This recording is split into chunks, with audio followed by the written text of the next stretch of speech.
জয় মা কালী, অন্ধকারের দেবী কিন্তু করুণার সাগর। তিনি ধ্বংস করেন অশুভকে আর সৃষ্টি করেন নতুন আলো, নতুন জীবন। যেখানে ভয় আছে সেখানে মা কালীর নামই সাহসের প্রতীক। যেখানে দুঃখ আছে সেখানে তার আশীর্বাদই শান্তির উৎস। এক ভক্ত ছিলেন, নাম ছিল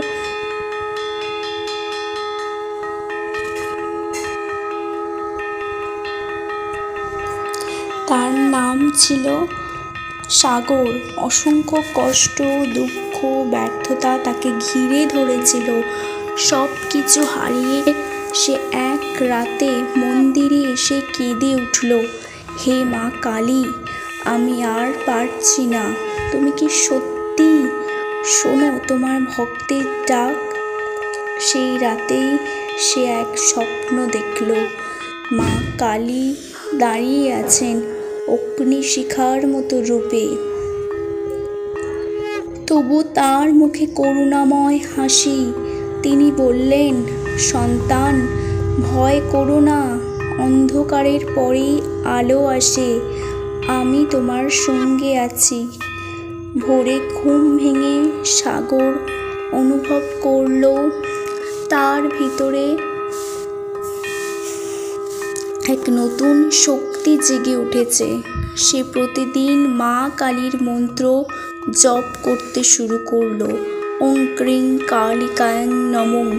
ধীরে ধীরে তার দুঃখ দূর হলো, জীবনের শান্তি ও সাফল্য ফিরে এলো। মা কালী কখনো কোনো ভক্তকে নিরাশ করেন না। তিনি ধ্বংস করেন কেবল অশুভকে আর রক্ষা করেন ভালোবাসা ও সত্যকে।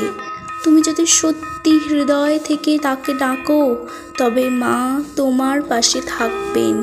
তোমার ভয়, কষ্ট, অন্ধকার সব কিছু দূর করে দেবেন তিনি। তাই প্রতিদিন একবার বলো, জয় মা কালী। তোমার ঘর, তোমার মন, তোমার জীবন সব কিছু ভরে উঠবে শক্তি, শান্তি আর আলোয়। মা কালী কখনো কোনো ভক্তকে নিরাশ করেন না। তিনি ধ্বংস করেন কেবল অশুভকে আর রক্ষা করেন ভালোবাসা ও সত্যকে। তুমি যদি সত্যি হৃদয় থেকে তাকে ডাকো, তবে মা তোমার পাশে থাকবেন। তোমার ভয়, কষ্ট, অন্ধকার সব কিছু দূর করে দেবেন তিনি। জয় মা কালী। তোমার ঘর, তোমার মন, তোমার জীবন সব কিছু ভরে উঠবে শক্তি, শান্তি আর আলোয়।